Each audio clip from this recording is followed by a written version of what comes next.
नमस्कार दोस्तों, मैं ब्रजेंद्र यादव। विजय कोचिंग के इस ऑनलाइन चैनल पर आपका स्वागत है। जैसा कि हमने आपसे प्रॉमिस किया था कि हम लोग यूपी स्पेशल शुरू करेंगे और आज से हम लोग यूपी स्पेशल शुरू करते हैं। और उत्तर प्रदेश से संबंधित जो बेसिक परिचय है उत्तर प्रदेश का, थोड़ा सा उसको आज हम लोग पढ़ेंगे और एक एक टॉपिक एक एक दिन में हम लोग पढ़ते चलेंगे। तो आपका जल्दी ही उत्तर प्रदेश स्पेशल कवर भी हो जाएगा और चीज़ें बहुत बढ़िया से समझ में भी आएंगी जहाँ से सवाल पूछे गए हैं। चलिए शुरू किया जाए। जैसा कि सामने आपको दिख रहा होगा, तो यहाँ पर सबसे पहले हम लोग पढ़ते हैं यूपी के नामकरण से। मतलब उत्तर प्रदेश का कब किस सन में क्या नाम था, कब उसका नाम चेंज हुआ, क्या रखा गया, उसके बारे में हम लोग देखते हैं। जैसे वर्ष 1836 से लेकर 1902 तक उत्तर प्रदेश का जो नाम था उसका नाम क्या था? उत्तर पश्चिमी प्रांत। 1836 से उत्तर प्रदेश का नाम क्या था? उत्तर पश्चिमी प्रांत। और फिर 1902 में इसका नाम चेंज किया गया और नाम क्या हुआ? आगरा एवं अवध का संयुक्त प्रांत। 1902 में इसका नाम क्या कर दिया गया? आगरा एवं अवध का संयुक्त प्रांत। फिर आगे चलकर 1937 से उत्तर प्रदेश का नाम केवल क्या कर दिया गया? संयुक्त प्रांत। उत्तर प्रदेश का नाम कर दिया गया संयुक्त प्रांत। तो यहाँ पर थोड़ा सा फिर से देख लेते हैं। 1836 से उत्तर प्रदेश का नाम क्या था? उत्तर पश्चिमी प्रांत। 1902 में उत्तर प्रदेश का नाम क्या रखा गया? आगरा एवं अवध का संयुक्त प्रांत। फिर 1937 से उत्तर प्रदेश का नाम क्या कर दिया गया? संयुक्त प्रांत। और उसके बाद आज़ादी के बाद जब राज्यों का पुनर्गठन हुआ तो 24 जनवरी 1950 से संयुक्त प्रांत का नाम बदलकर क्या कर दिया गया? उत्तर प्रदेश। संयुक्त प्रांत का नाम बदलकर कर दिया गया उत्तर प्रदेश। और उत्तर प्रदेश की जो स्थापना की गई वो कब होती है? तो उत्तर प्रदेश की स्थापना होती है 24 जनवरी 1950 को। उत्तर प्रदेश की स्थापना कब होती है? 24 जनवरी 1950 को। इसीलिए प्रतिवर्ष 24 जनवरी को मनाया जाता है यूपी का स्थापना दिवस। इसीलिए प्रतिवर्ष 24 जनवरी को क्या मनाते हैं? यूपी का स्थापना दिवस। और उत्तर प्रदेश का जो पुनर्गठन हुआ था वो कब हुआ? 1 नवंबर 1956 को। उत्तर प्रदेश का पुनर्गठन कब हुआ? 1 नवंबर 1956 को। जैसा कि हम लोग संविधान में पढ़ते हैं, राज्य के पुनर्गठन के लिए कई सारी समितियां बनती हैं। जेवीपी समिति बनी, के.एम. पडिक्कर समिति बनी और आगे फजल अली आयोग बना। तो जो फजल अली आयोग बना था उसके आधार पर राज्य पुनर्गठन अधिनियम पारित किया गया। और राज्य पुनर्गठन अधिनियम जो पारित किया गया था ये 7वें संविधान संशोधन अधिनियम द्वारा पारित किया गया था। राज्य पुनर्गठन अधिनियम 7वें संविधान संशोधन अधिनियम द्वारा पारित किया गया था। और कब पारित किया गया था राज्य पुनर्गठन अधिनियम? नवंबर 1956 में। और नवंबर 1956 में ही उत्तर प्रदेश का पुनः क्या होता है? पुनर्गठन होता है। तो राज्य पुनर्गठन अधिनियम के द्वारा यूपी का पुनर्गठन कब हुआ? 1 नवंबर 1956 को। और फिर आगे चल करके 9 नवंबर 2000 को उत्तर प्रदेश का विभाजन किया गया।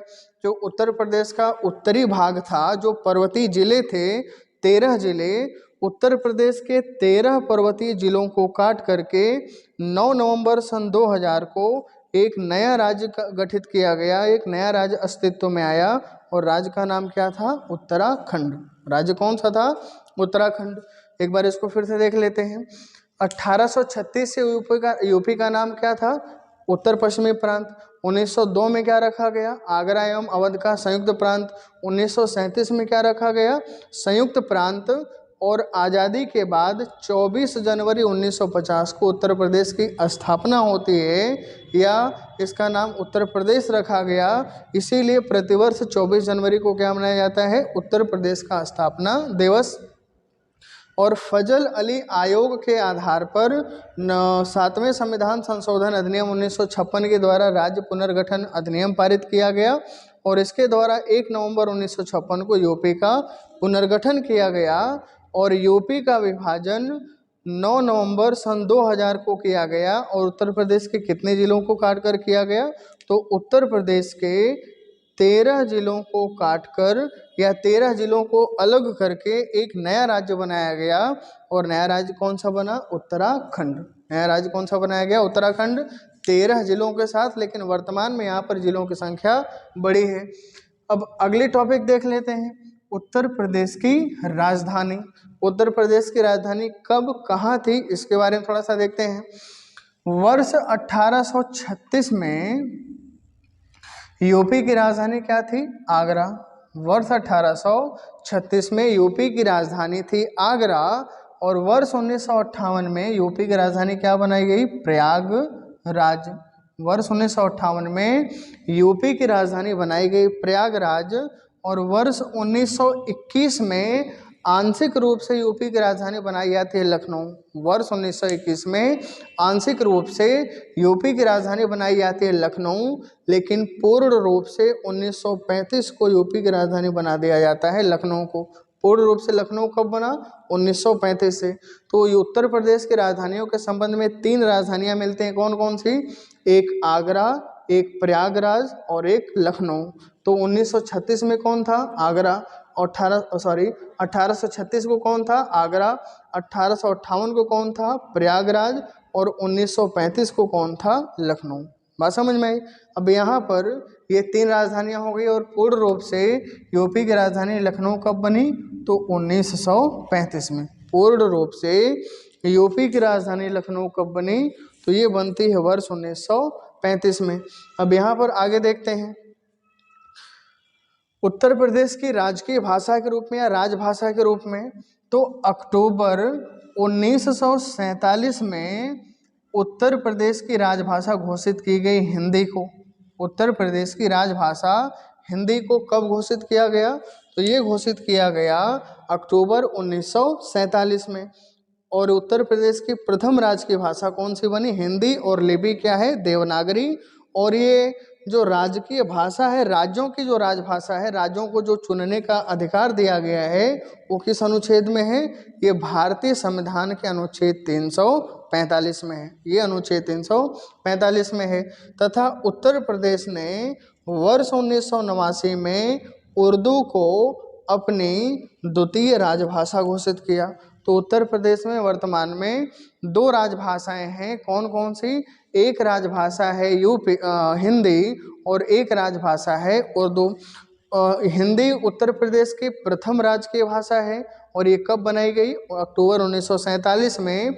और उर्दू यूपी की द्वितीय राजभाषा है, और ये कब बनाई जाती है, वर्ष 1989 में। कब बनाई गई, वर्ष 1989 में। अब यहाँ पर थोड़ा सा जो उत्तर प्रदेश के राजकीय चिन्ह हैं, उनसे भी सवाल पूछे जाते हैं। तो अगर उत्तर प्रदेश के राजकीय पशु की बात करें, तो राजकीय पशु क्या है, 12 सिंगा है। मतलब उसकी सींगें बहुत अधिक होती हैं, 12 सींगें होती हैं छोटी छोटी, एक ही सींग में से निकली हुई होती हैं, तो उसको हम क्या बोलते हैं, 12 सिंगा। तो यूपी का राजकीय पशु क्या हो गया, 12 सिंगा। यूपी का जो राजकीय पक्षी है, यूपी का राजकीय पक्षी क्या है, सारस, या इसे को हम क्या बोलते हैं, क्रौंच। यूपी का जो राजकीय पक्षी है, इसका नाम क्या है, सारस, या इसे को हम क्या बोलते हैं, क्रौंच। और यूपी का जो राजकीय वृक्ष है, राजकीय वृक्ष कौन सा है, अशोक। राजकीय वृक्ष कौन सा है, अशोक।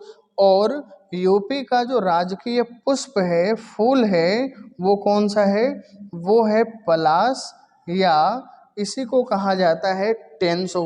पलाश, या इसे को हम क्या बोलते हैं, टेंसो। और यूपी का जो राजकीय खेल है, वो है हॉकी। और यूपी का जो राजकीय चिन्ह है, जैसा कि उत्तर प्रदेश शासन करके लिखा होता है उसका चिन्ह लोगो आता है, और उस लोगो में क्या है, एक वृत्त होता है, और उस एक वृत्त में दो मछली और एक तीर धनुष या धनुष तीर बना होता है।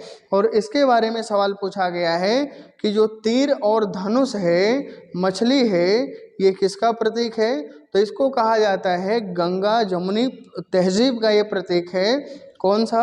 एक ही वृत्त में दो मछली, एक धनुष और एक तीर। और ये कब स्वीकृत किया गया? ये स्वीकृत हुआ है वर्ष 1938 में। ये स्वीकृत कब किया गया? वर्ष 1938 में। थोड़ा सा एक बार और देख लेते हैं। उत्तर प्रदेश की प्रथम राजकीय भाषा कौन सी है? हिंदी है। उत्तर प्रदेश की प्रथम राजकीय भाषा हिंदी। और ये कब घोषित की गई? अक्टूबर 1947 में।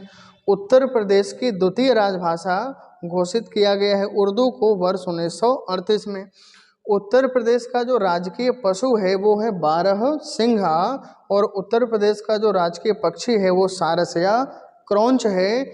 और उत्तर प्रदेश का जो राजकीय वृक्ष है वो है अशोक, और उत्तर प्रदेश का जो राजकीय पुष्प है ये है पलाश या टेंसू।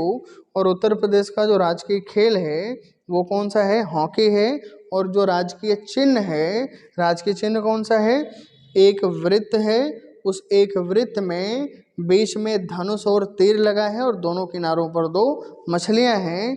ये उत्तर प्रदेश का राजकीय चिन्ह है।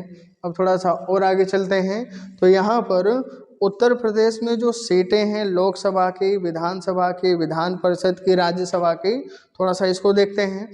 तो जो उत्तर प्रदेश में विधानसभा सदस्यों की संख्या या विधानसभा सीटों की संख्या है वो कितनी है? 404 है।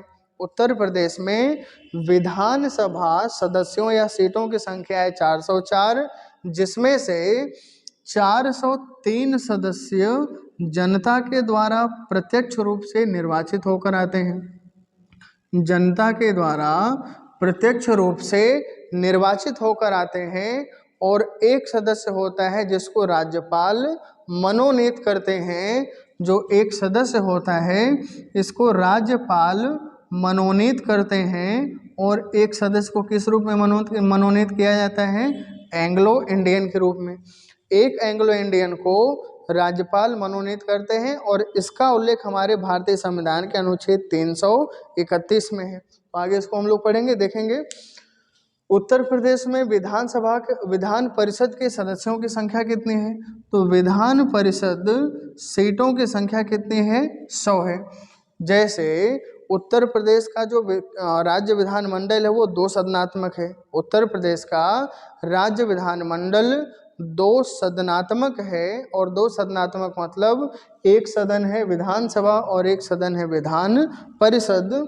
तो विधानसभा सदस्यों की संख्या है 404 और विधान परिषद सदस्यों की संख्या है 100।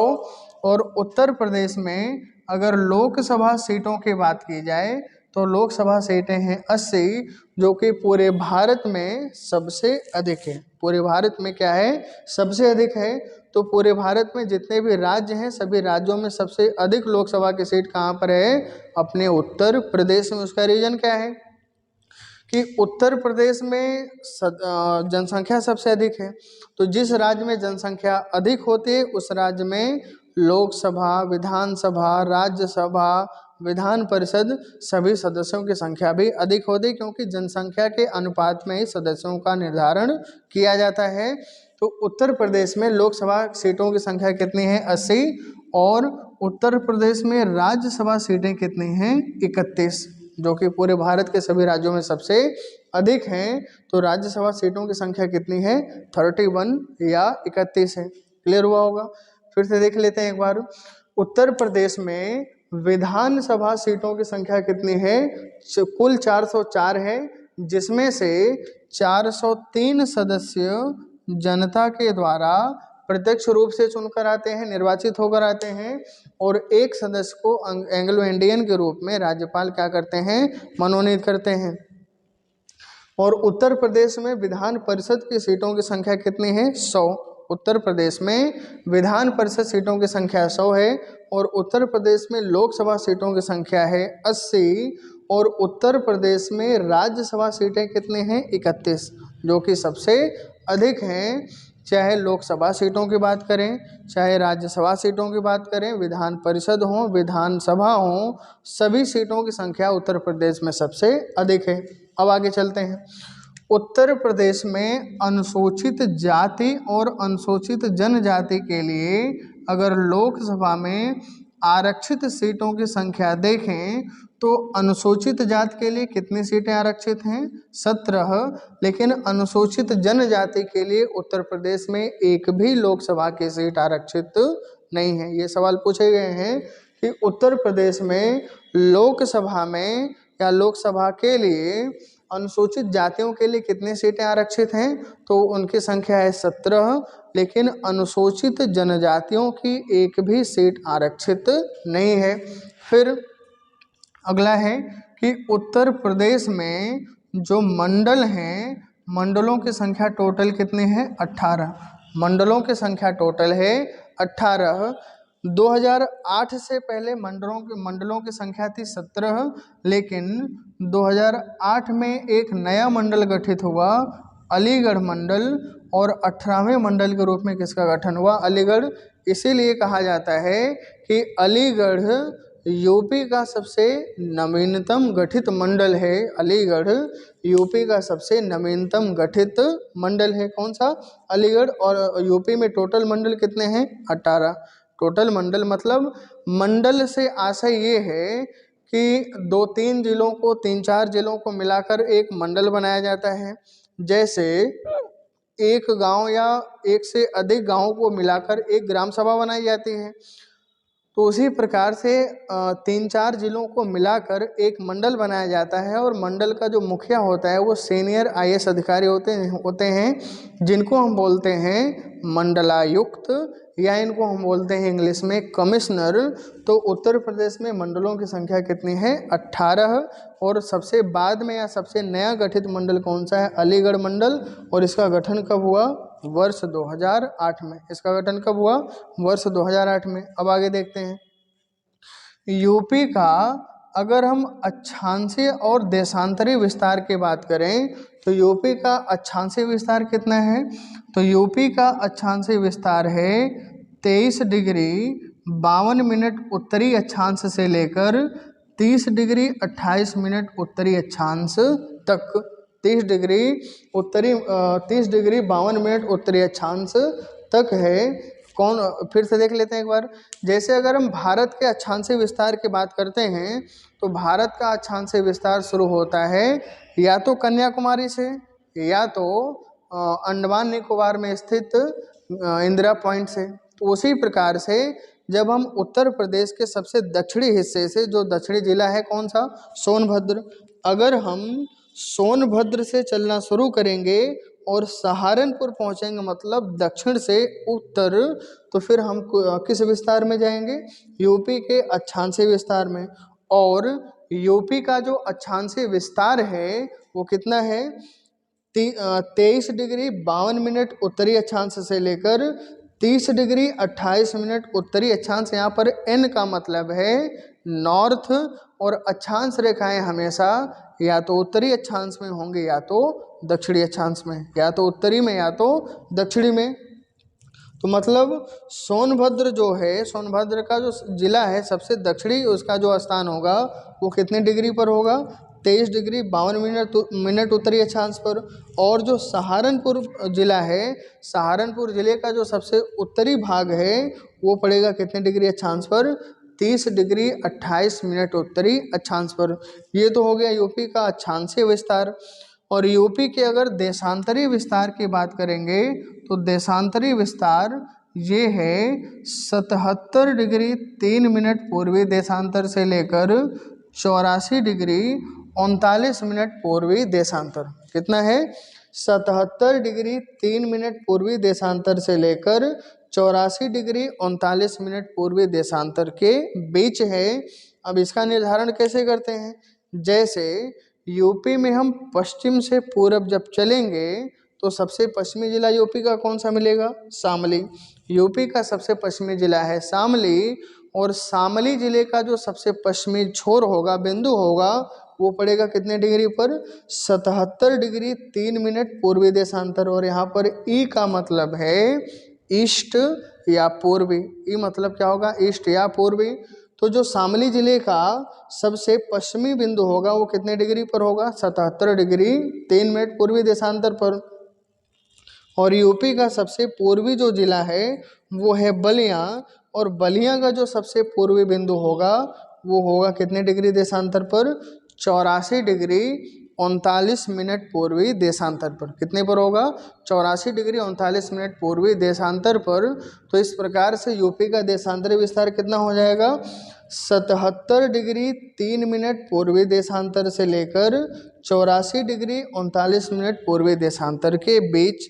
अब यहाँ पर एक सवाल यहाँ से और बनते हैं, जैसे अगर हम 23 डिग्री 52 मिनट उत्तरी अक्षांश से लेकर 30 डिग्री 28 मिनट उत्तरी अक्षांश तक जाएं तो कुल हम कितनी दूरी तय करेंगे, तो कुल दूरी तय करना पड़ेगा 650 किलोमीटर। कितना तय करना होगा, 650 किलोमीटर।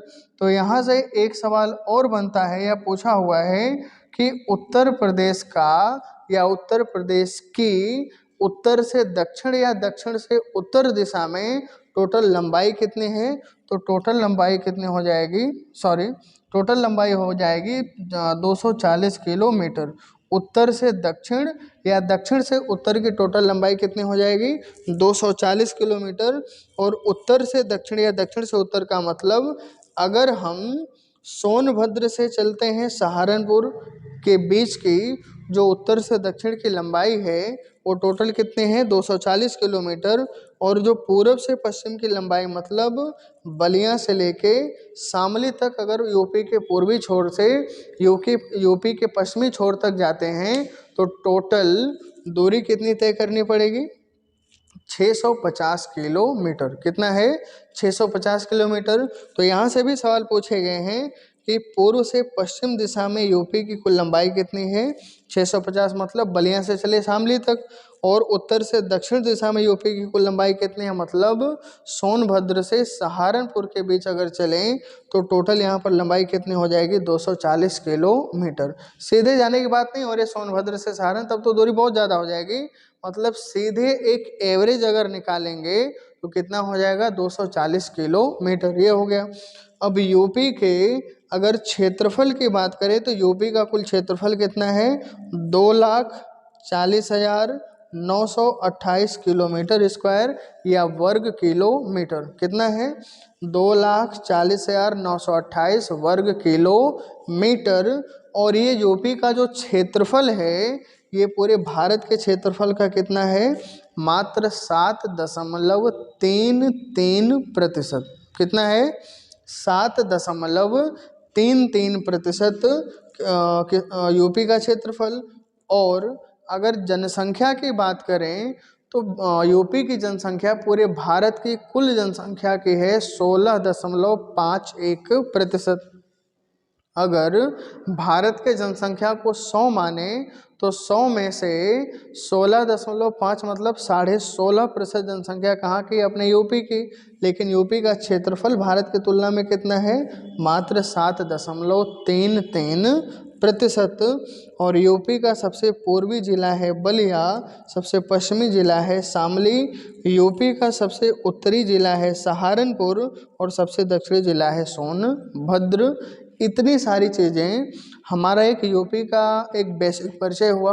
अब इसको आप 2-4 बार जब रिवीजन करेंगे लिख करके या वीडियो को आप 2-4 बार देखेंगे तो चीज़ें बहुत आसानी से याद हो जाएंगी। और इसको तो याद करना मोस्ट इम्पॉर्टेंट है क्योंकि यूपी का एक यह बेसिक परिचय है, बिना इसके हम आगे नहीं बढ़ सकते हैं। और यहाँ से जब हम आगे कल चलेंगे तो यूपी के जो अन्य चीज़ें जैसे मेला हो गया, त्योहार हो गए, आपके जो झीलें हैं, वन्यजीव अभयारण्य हैं, तालाब हैं, तो इन सब चीज़ों को, और जनगणना हो गया उत्तर प्रदेश का मोस्ट इम्पॉर्टेंट है। तो इन सब चीज़ों को हम लोग एक एक टॉपिक करके शुरू करते हैं। तब तक के लिए मिलते हैं अगले वीडियो में। और वीडियो अगर पसंद आती है आपको तो चैनल को सब्सक्राइब ज़रूर करिएगा और वीडियो को ज़्यादा से ज़्यादा लाइक और शेयर करिए। और उत्तर प्रदेश पुलिस के लिए या अन्य यूपी के एग्ज़ामों के लिए बहुत ही मतलब सहायक वीडियो साबित होगी। तब तक मिलते हैं अगले वीडियो में। जय हिंद, जय भारत।